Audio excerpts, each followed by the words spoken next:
यामिमा पुष्पिता वाचं प्रवदन्त्य विपश्रवित् वेदवाद्रता पार्थ नान्यदस्तीति वादीन् कामात्मान स्वर्गप्रा जन्म कर्म फलप्रदां क्रिया विशेष बहुला भोगश्रव रिगति प्रति भोगश्रवर्य प्रसक्ताना तयापह चेतसां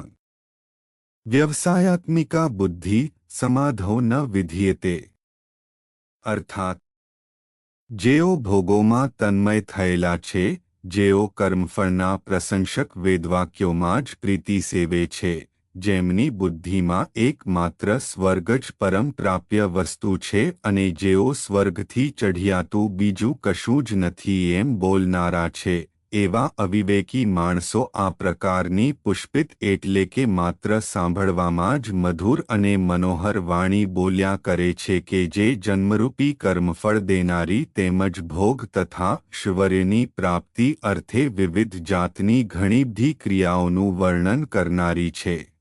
ते वाणी ज्ञारा जेमनुं चित्त हरायेलुं छे जेओ भोग अने ऐश्वर्यमां अत्यंत आसक्त छे एवा माणसोनी